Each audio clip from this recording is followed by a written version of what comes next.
All right, let's get practicing in QuickBooks Online. Grab the link below in the description so that you can follow along.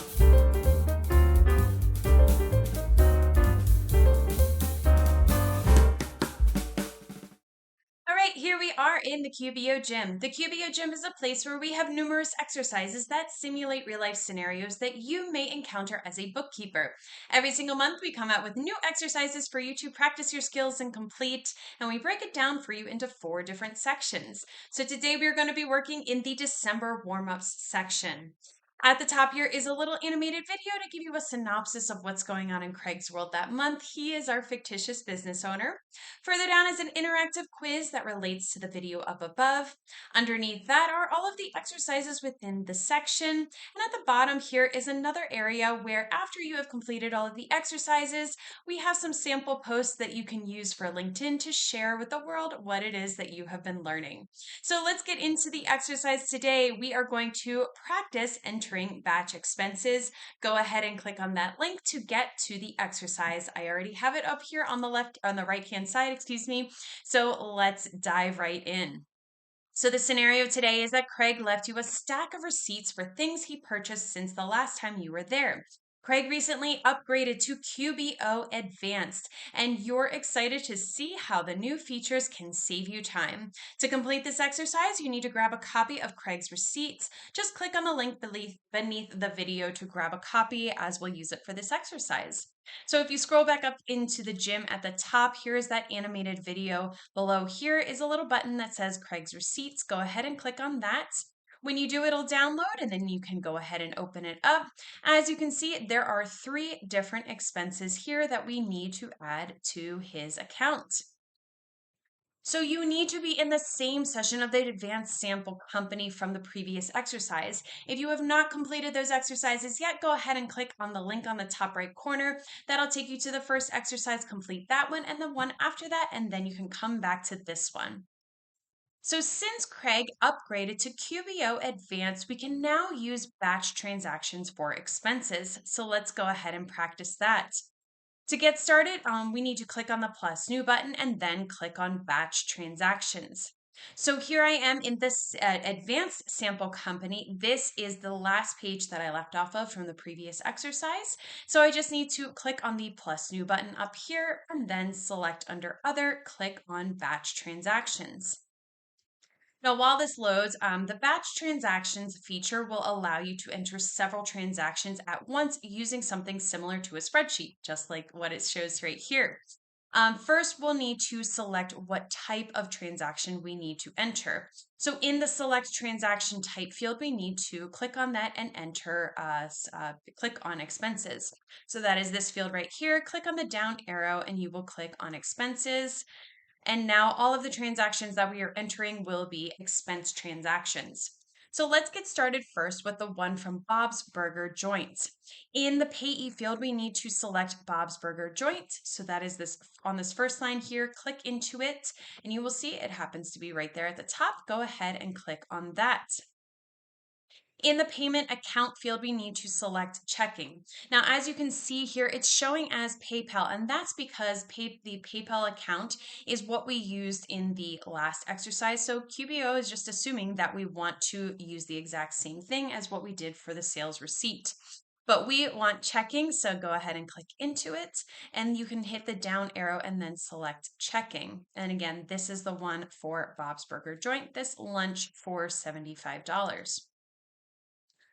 In the payment date field, we're going to click on the calendar icon and then you will need to click into the field. Oh, excuse me. You will need to click into the field for it to appear. I already have the calendar icon up right here. So when we are entering the date, we will need to enter a date that is 2 weeks prior to the day that we do this exercise. So your date is going to differ than what I am going to be doing right here on my screen. So you want to go ahead and click on the calendar icon and then select a date that is 2 weeks prior to the date you are doing the exercise. Once again, this is going to differ than what you see here. So for me, today is, what is today? Today is for me December 5th, and so I'm going to click on the 21st, so it's 2 weeks prior. In the category field, we need to select meals and entertainment. So that is this one right here. Go ahead and click into that. You can either click the down arrow, or you can go ahead and scroll, or you can go ahead and type it in. I'm going to scroll down. I see here meals and entertainment. So I go ahead and click on that. I'm going to scroll over here to get to the rest of this section. In the description field, we need to type lunch for the team so that we know what it's for. So lunch for the team. The amount again is that $75. That's what we see here on that receipt. So click into the amount box, type 75. You can hit the tab key over and it's been updated in this total right here. And that's it for Bob's Burger Joint. Here is that total right there for that particular transaction. As we add these other expenses, this is going to adjust because it's going to be the total of all of the expenses that we are putting in. So now we will enter the two expenses from Ellis Equipment Rental. Note that they have two different dates, just 1 day apart. That's what it says here, 13 days ago, excuse me, and 2 weeks ago, which is 14 days ago. So on the second line in the payee field, we're going to select Ellis Equipment. Click into it. You can scroll down to find Ellis Equipment Rental. There it is. In the payee field, in the payment account field, we need to select checking. So change that from PayPal to checking. Again, in the payment date field, we need to click on the calendar icon, and then we're going to select the date that is 2 weeks prior to the date that we are doing this exercise. Once again, that is going to differ than what you see on the screen based on when you are doing this exercise. So click on the calendar icon. 2 weeks prior for me is going to be November 21st, so I click on that. In the category field, we're going to select equipment rental. I'm going to scroll over a little bit so you can see that a little bit better. Again, you can click on the down arrow to find equipment rental, or you can start typing it in. In the description field, we're going to type 1 day rental. So click into it and type 1 day rental. And then the amount for this one is that $1,200. So let's go ahead and type that in the amounts. We're going to tab over. You will see over here is the total for that particular expense, and now the total for all expenses is showing up there as well. So now we need to enter the second day of the equipment rental, and this is going to be a third expense here. Not adding it as part of this one, but as a separate expense. There are two different receipts here. So again, in the payee field, we need to select Ellis Equipment Rental, click into it. You can scroll down or type in so that it shows up. The payment account, once again, is going to be the checking account. So click into that. Now, this time in the payment date field, we need to click on that calendar icon, and then we're going to select a date that is 2 weeks prior to the date that we are doing this exercise. But note that the day should be 1 day later than what we have in this previous line to show that it is a different date than what is showing up here. Because again, this is 13 days ago, and this is 2 weeks ago or 14 days ago.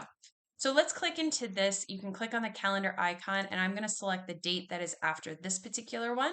So I put that in there. The category field, we are going to select equipment rental. So click into that. Again, you can start typing or click the down arrow. I click the down arrow and scroll down to the equipment rental to select that. Now in the description field, this one's going to be a little bit different. It is a half day rental. So click into it and type half day rental.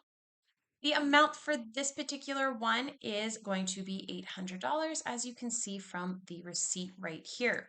So click into the amount box, type 800. When you tab over, you will see the total for all expenses updated there, and you will see that the total for that expense is saved there as well.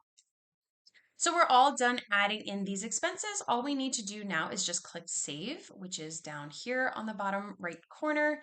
Click on that, and when you do, it is confirming for you that you have created 3 expenses. Go ahead and click on the OK button. And there you go. You have done it. You have now created in batch 3 expenses for Craig. And if you have any questions or want to know more about the QBO Gym, just go ahead and click on the link below in the description. Be sure to leave this session of the Advanced Sample Company open, as you will need it for the next exercise in the warm-up section where we practice depositing checks. And I will see you in the next video.